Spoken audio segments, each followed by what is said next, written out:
Hello, this is Professor Dan Kernler of Elgin Community College, back with another video in my statistics series.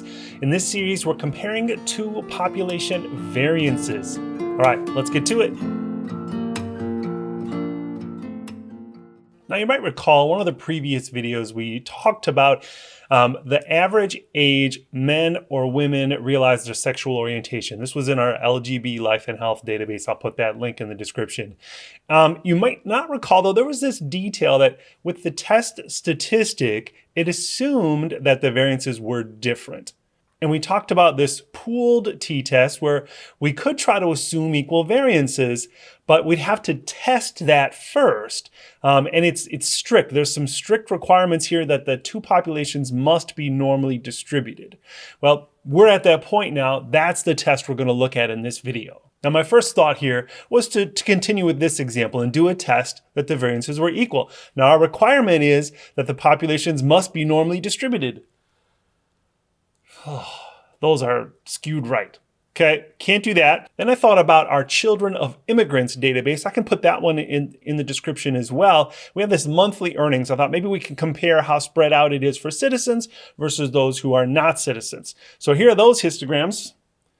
Also skewed right, and there are outliers. So that's no good. What about our schools? We could compare Title I schools with non-Title I schools. Remember, Title I are the ones with a high proportion of students who are low income. And maybe we could compare the SAT scores. We could look at the distribution of the average SAT scores. So I've got those here. Kind of, but not really bell-shaped. So that one's no good. The best I could find is comparing boys and girls and their heights. Heights we know are normally distributed. If we look here in these histograms,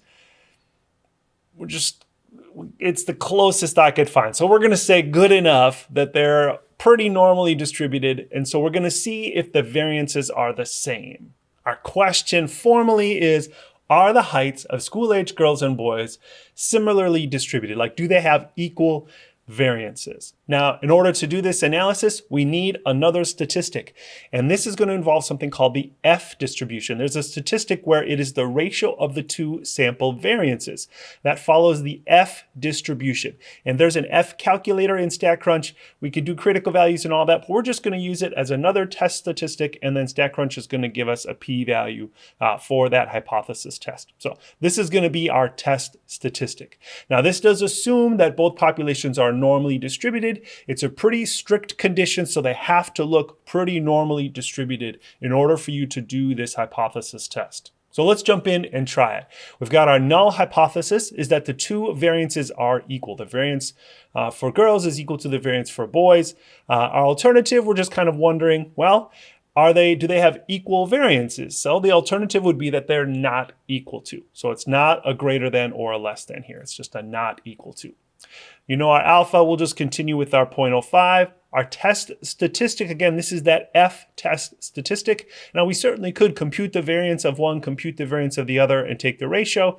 We're just going to do this in StatCrunch. In StatCrunch, it's stats, variance stats, to sample with data.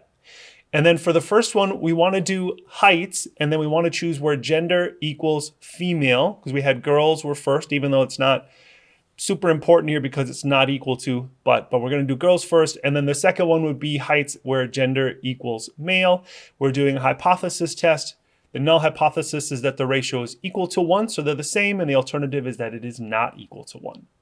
Our F statistic then is about 0.6, 0.595. The p-value here, we get less than 0.0001. So our decision, we would reject the null hypothesis. We got a low p-value. Our conclusion then, there is enough evidence to support the claim that the variances are different. And in fact, if you look at those histograms, you can see the standard deviation of the girls, they're much more condensed than the boys. So the girls are less spread out. Their heights are more condensed than the boy heights. And that is it for this video. This was a really short one. Once you get these hypothesis tests and how they work, you just learn a new test. What's the statistic for this one, run it through StatCrunch and get your output. You kind of get used to this same pattern of those same 6 steps. So I hope this was helpful. If you're interested in seeing more, you can subscribe, hit the bell to get notified. We'll have a whole series of these. As always, thank you to the Elgin Community College Board of Trustees for approving my sabbatical during the spring 2021 semester. That's what gave me the time to make all of these videos for you.